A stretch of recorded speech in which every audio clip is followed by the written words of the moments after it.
recapping the action for week 11 in college football. What is going on with the quarterback class for the 2025 NFL draft? Well, we have our top 10 updated quarterback rankings coming up next.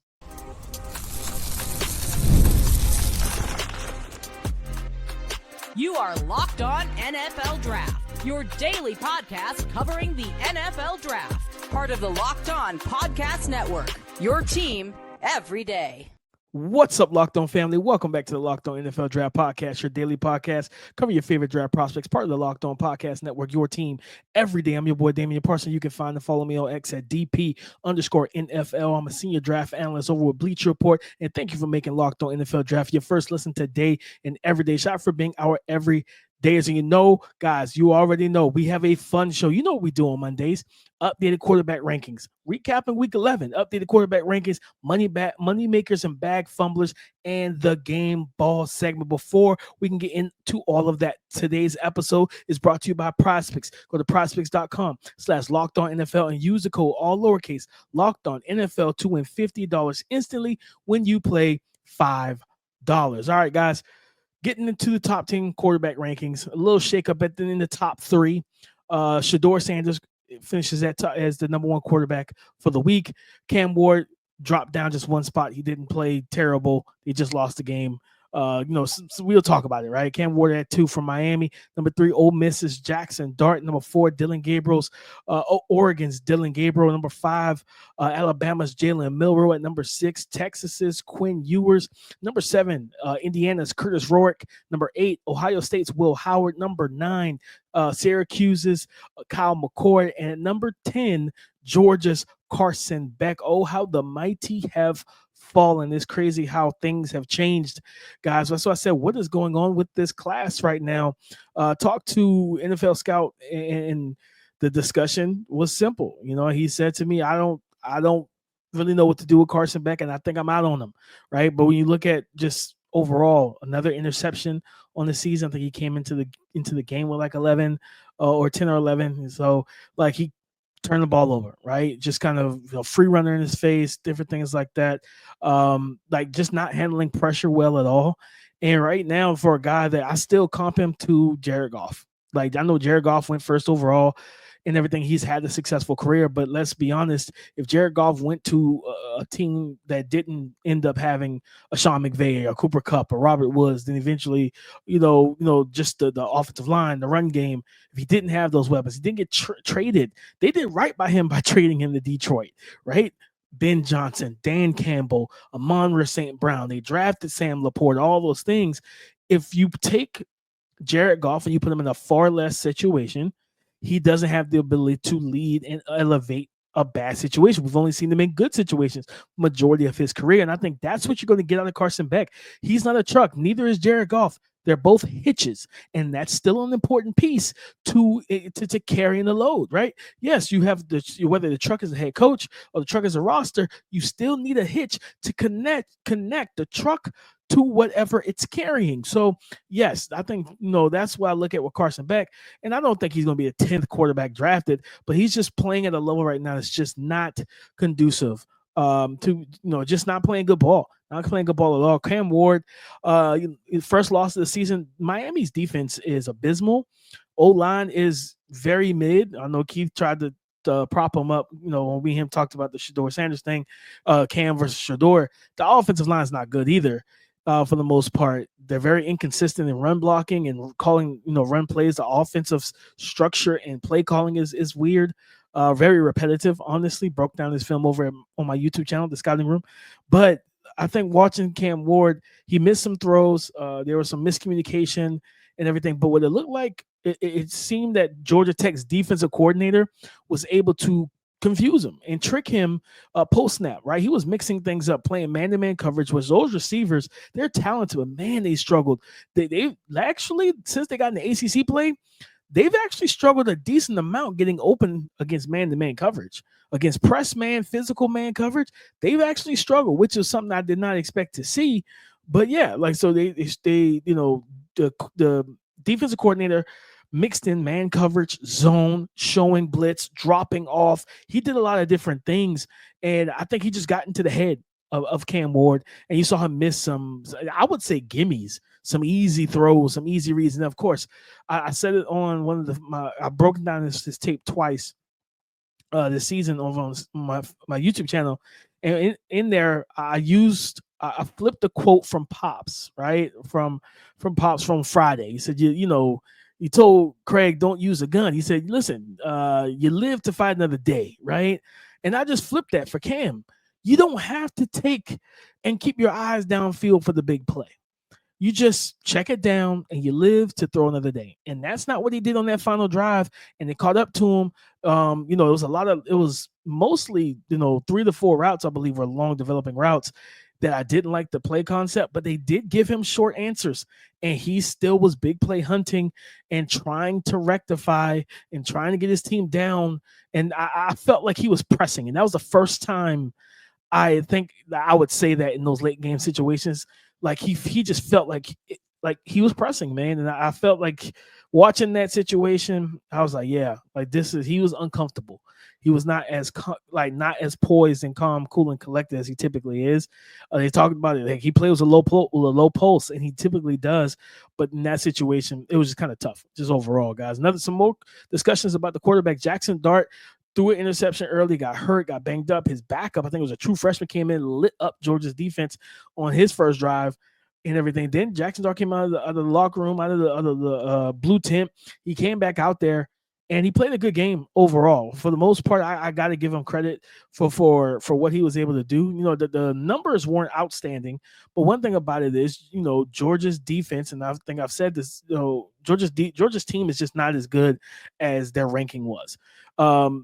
Dart was 13 to 22, 199 yards passing, less than 60% completion, 59% completion. That one interception he did through the touchdown. He's only sacked one time, hit a QBR of 89.6 and the quarterback rating of 141 even. He had 8 carries for 50 yards as well. This is a plus level athlete. This is a guy that's going to be able to make plays with his legs, extend some plays, things of that nature. And he did nearly throw another pick when they were heating him up, right? They were running some 3-4, Georgia was, and it was very confusing as to why they were running that. And they were running some 3-4, and it just didn't, they weren't getting home. And since they weren't getting home, he felt comfortable. And their receivers were finding the scheme. One thing, you check out my scouting report over at Bleacher Report, I put it in there, once they get it up. I put it in there. He is really good on isolated, schemed up routes. When you can get isolated matchups and scheme it up, yeah, Jackson Dart can hit those. It's more so when you're playing tight man-to-man coverage, you're in the hip pocket of his receivers, the confidence level to drill and drive and rip those throws is just not there consistently. So good game for him overall. Like I said, especially to play a little bit hobbled, still show that toughness and, man, just to still, eke out that win. Big win. That was the win that they've needed for so long, for these past couple of years. I think they were winless against teams ranked in the top 10 and top 5. That was their first win in a big game. Keep your eyes out on Will Howard, man. I think Will Howard is playing good ball over at Ohio State. And I think if their defense, they're going to see Oregon again in that Big Ten championship game. And if they do, I think the defense plays better. Right, Denzel Burke doesn't get lit up for 2 touchdowns, 3 touchdowns, whatever it is, and they hold that offense under 30 points. I think Ohio State's offense can roll, can hum, and can really get going. They got to get that run game going against that Oregon D line. They struggled to get Quinshon Judkins going, but I think they'll be able to do it next time around. I think they'll be able to do it next time around. But guys, we're getting into the money makers, bag fumblers, stock up, stock down, who helped themselves, who hurt themselves in week 11. That and more coming up next. Our friends over at 5 Hour Energy know that being a passionate football fan isn't just a hobby, it's a way of life. It takes a lot of energy to power through all-day tailgates, touchdown celebrations, or an agonizing second overtime, which is why they've created the Fan 5 Hour Energy Shot with a special flavor called Fan Fuel, the energy shot made just for super fans like you, the fans who are first in the parking lot and who are last to leave. We see you. 5 Hour Energy knows that no matter what team you root for, being a fan requires heart, soul, and a whole lot of energy. Whether you're prepping for the big tailgate or ironing your jersey, your game day to-do list is always a mile long.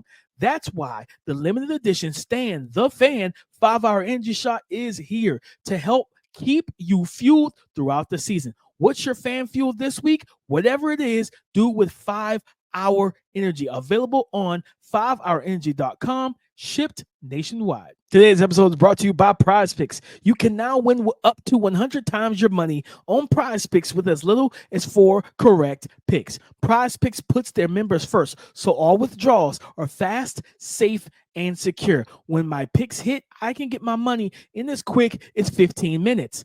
Sign up today and get $50 instantly when you play $5. You don't even need to win to receive the $50 bonus. It's guaranteed. PrizePicks is the best way to win real money this football season. Which players are going off? Which ones aren't? Make your picks in less than 60 seconds and turn your sports opinions into real money all season long on PrizePicks. Download the app today and use the code LOCKEDONNFL to get $50 instantly after you play your first $5 lineup. Download the app today and use the code LOCKEDONNFL to get $50 instantly after you play your first $5 lineup. PrizePicks. Guys, it's simple. Run your game. Money makers and bag fumblers, aka stock up and stock down. Listen, I got to go to UNLV, man. A guy that just continues to play good ball. Ricky White, wide receiver, 7 catches on 11 targets, 128 yards receiving, and a receiving touchdown. Ricky White is an explosive speed, deep threat. Ricky White the third, 6'1", 190. On the season right now, 58 receptions, 799 yards receiving, 10 receiving touchdowns, and he's averaging over almost close to 14 yards per catch, 13.8 yards per catch. And again, since the change at quarterback, he has just taken off this season. And I think he's going to continue down the stretch, right? And I think just what he's able to do in this receiving class, right? We know who the top 3 to 4 are right now, right? Tator McMillan, potentially Travis Hunter, Trey Harris from Ole Miss, and Luther Burden the third. But Ricky White, you're talking about receiver 5, 6, 7, 8, all that type of stuff. Ricky White is going to have is trying to put his name in that discussion. And I think as he continues to stack weeks and continues to make big plays, yes, we're going to see this be the norm for him, right? And it's not just creating big explosive plays, 50, 60 yards, but he can also just run. He's been showcasing better route running this year, separating from coverage, things of that nature, getting to his spots and where he needs to be. I just think this young man's playing good ball. And again, in a receiver class where you need to figure out, what does the rest of this class look like? What are the rest of the rankings going to look like? I promise you, we haven't ranked the top 10 receivers in some time, and we were trying to let some things shake out, let some dust clear, and let some dust settle. And I think maybe the next week or two, we'll be able to get into it. Maybe we wait after the regular season, going into championship weekend and all that good stuff. We'll see. But Ricky White, the third, man, like I said, good season he's having, coming off a game against Hawaii. Again, like when you are in close games, the game was 29-27 victory for UNLV, 7 catches, 120, 128. In this game, he averaged over 18 yards per catch.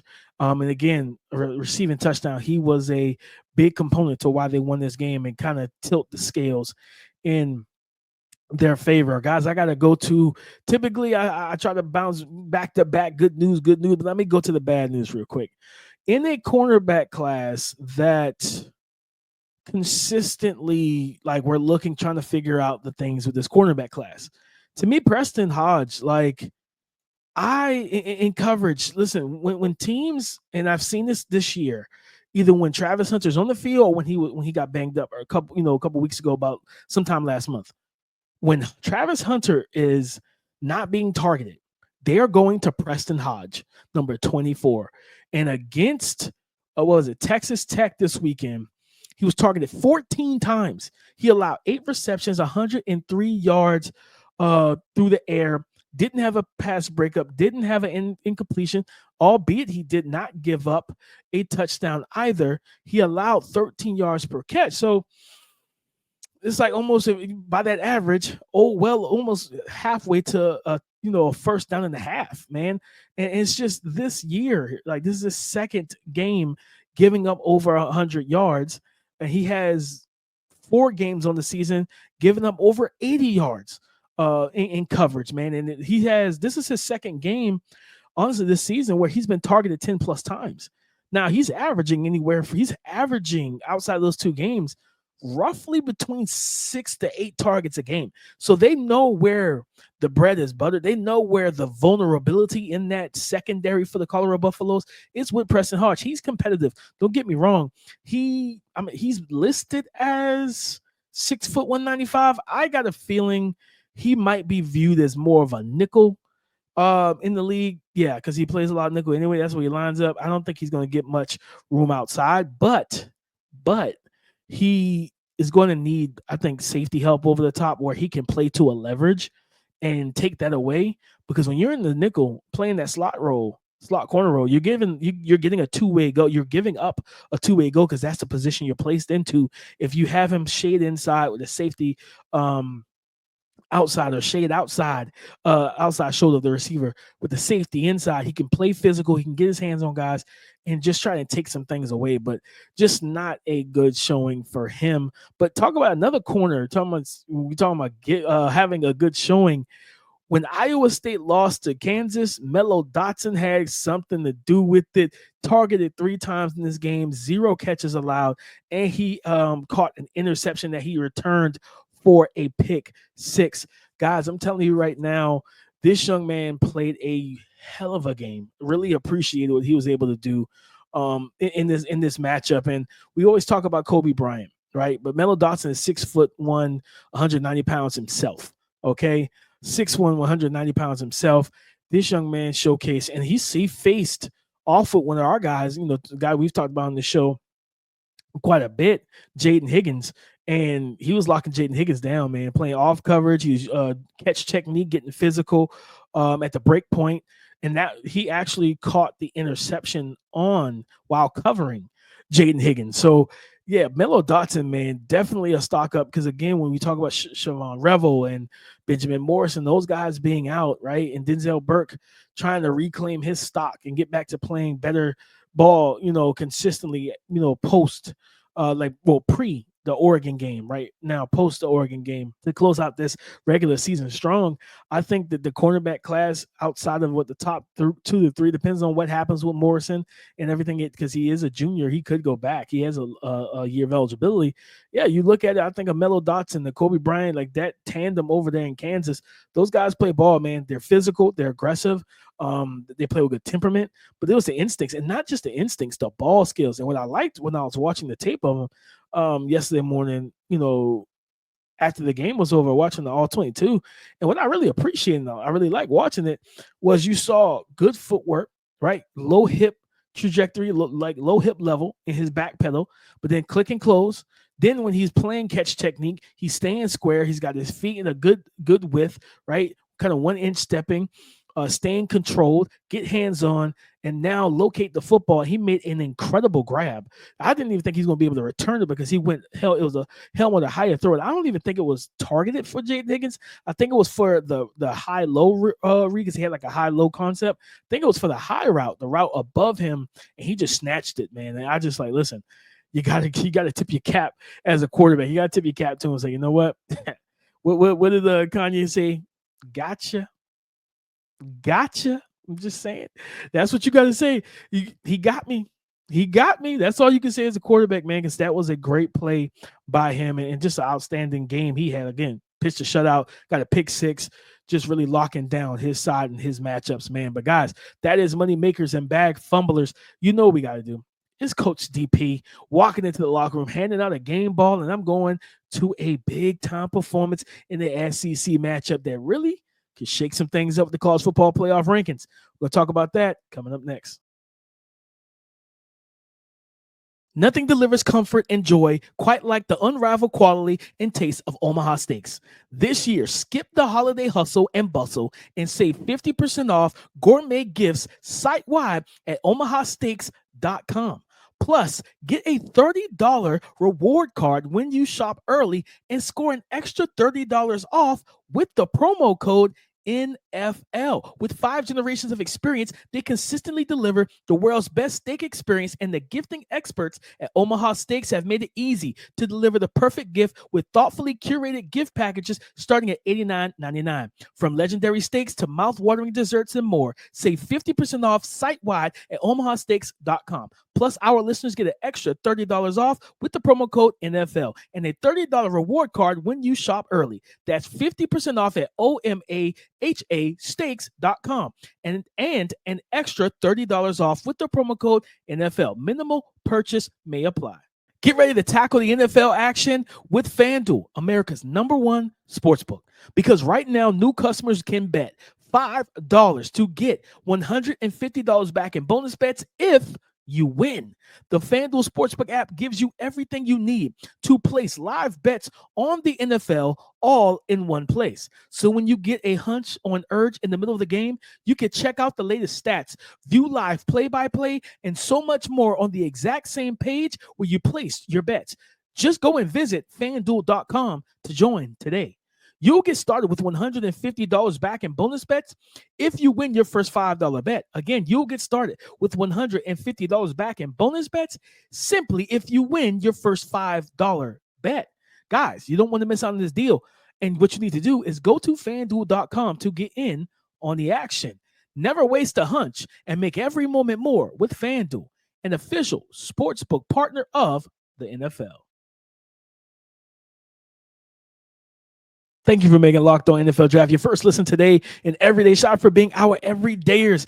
Coach DP walks into the locker room and he's about to hand out his game ball of Week 11. Only one guy's getting it. Well, I could give it, to multiple guys on that defense. But man, I have to look at Ole Miss edge rusher Princely Umami. Man, 5 tackles, 2 sacks, 4 total pressures. But guys, listen to these numbers here. His pass rush win rate in this game, 26%. When you look at his true drop back pass rush win rate, it jumped to 41.7.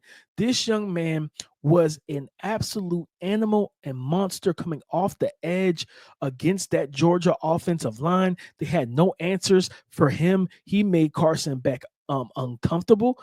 He made him highly uncomfortable in this matchup and in this game. This guy played an outstanding game. 6'4", 255.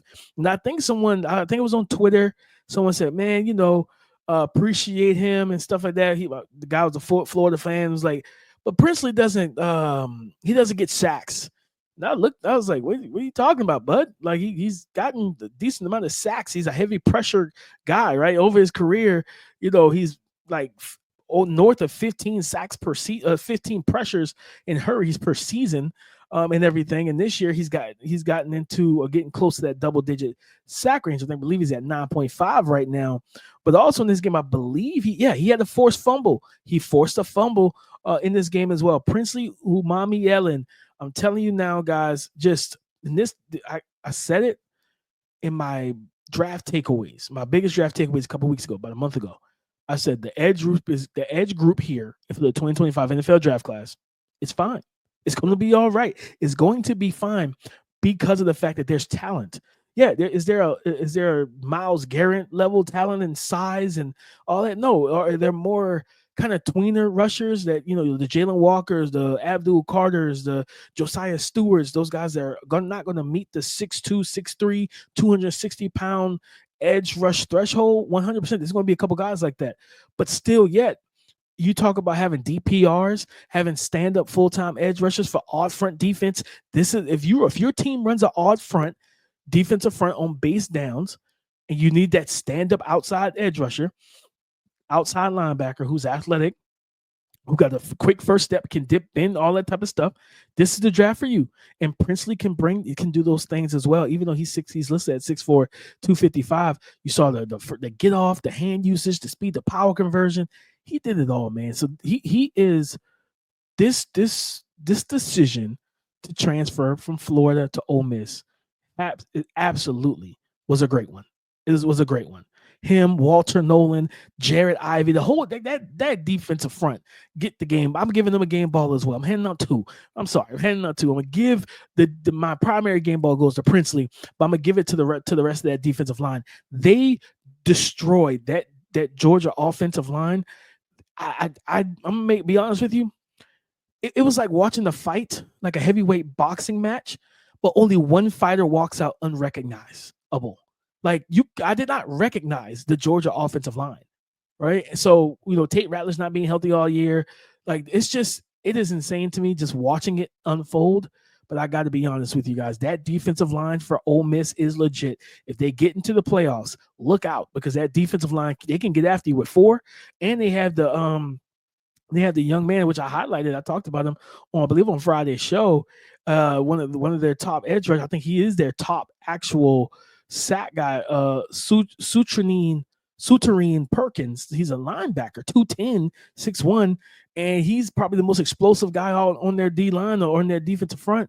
They just get after the quarterback at such a high rate and clip with such consistency. So yeah, Princely and that whole defensive front get the game balls of week 11, man. Got to shout out to them in that big time game, knocking off Georgia. And I don't know where Georgia's going to go from here because they got a game coming up with Tennessee soon to close out this season. So it doesn't look like it's going to be an easy task because that defensive front, they get after it as well. But guys, that's the show. Talk about game balls, money makers and bag fumblers, and updating the quarterback rankings from week 11, recapping that action, guys. So thank you so much for tuning in and joining us here on the Locked On NFL Draft Podcast. Go subscribe and follow for free wherever you listen to podcasts. Get the latest episode as soon as it is available. Guys, again, thank you for making Locked On NFL Draft your first listen today and every day. Shout out for being our everyday. As you know what we do on Tuesday, we got Dames, Dudes, all right, and then of course, perfect prospect pairing. Who am I going to bring to the table and where are they going to go? We're going to talk about that and more on tomorrow's show. So come and join the conversation again tomorrow on the Locked On Podcast Network, your team every day.